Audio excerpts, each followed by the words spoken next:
2025 మేలో భారత్ నిర్వహించిన ఆపరేషన్ సింధూర్ దాడి తర్వాత తీవ్రంగా దెబ్బతిన్న పాకిస్తాన్కు చెందిన వ్యూహాత్మక వైమానిక స్థావరం రహీం యార్ ఖాన్ ఎయిర్బేస్ ఇంకా పూర్తిగా తిరిగి ప్రారంభం కాలేదు. భారత లక్ష్యంగా చేసుకున్న ఈ స్థావరానికి సంబంధించి పాకిస్తాన్ తాజాగా మరోసారి నోటంను జారీ చేసింది. దీనర్థం ఈ బేస్లోని రన్వే మరింత కాలం సేవలందించదు అన్నమాట.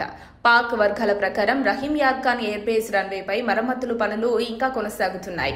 దీని పనులు పూర్తి కాకపోవడంతో ఆగస్టు 15 వరకు ఈ స్థావరం మూసివేయబోతున్నట్టు భావిస్తున్నారు. జూలై 18న జారీ చేసిన తాజా నోటం ప్రకారం బేస్ పూర్తిగా ఆపరేషన్కు సిద్ధంగా లేదన్న విషయం స్పష్టమవుతోంది. పంజాబ్ ప్రావిన్స్లోని రహీం యార్ ఖాన్ ప్రాంతంలో ఉన్న ఈ బేస్ భారత సరిహద్దుకు సమీపంలో ఉండటం వల్ల సైనికంగా ఎంతో కీలకమైనదిగా పరిగణించబడుతోంది.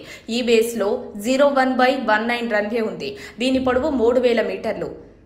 బిటమినస్ ఉపరితలంతో తయారు చేయబడింది. ఈ బేస్ ద్వారా పాకిస్తాన్ వైమానిక దళం సైనిక కార్యకలాపాలు నిర్వహిస్తుంది.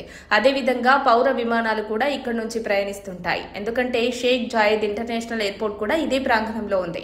మే 10, 2025న భారత వాయుసేన చేసిన దాడిలో డిఆర్డీఓ రూపొందించిన స్మార్ట్ యాంటీ ఎయిర్ ఫీల్డ్ వెపన్లను ఉపయోగించి రన్వేను తీవ్రంగా దెబ్బతీశారు. ఈ దాడి వల్ల రన్వే దాదాపు పనికిరాంది కావడంతో పాకిస్తాన్ దీన్ని వెంటనే ఉపయోగించలేకపోయింది.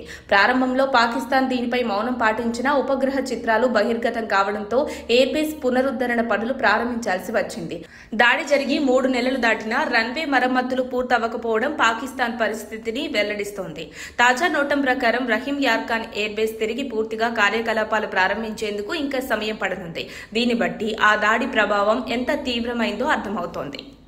మరిన్ని అప్డేట్స్ కోసం మా కాయ్ టీవీని సబ్స్క్రైబ్ చేసుకోండి. మా వీడియో కనుక మీకు నచ్చినట్లయితే లైక్ చేయండి, షేర్ చేయండి. మీ విలువైన అభిప్రాయాలను కామెంట్ బాక్స్లో తెలియజేయండి.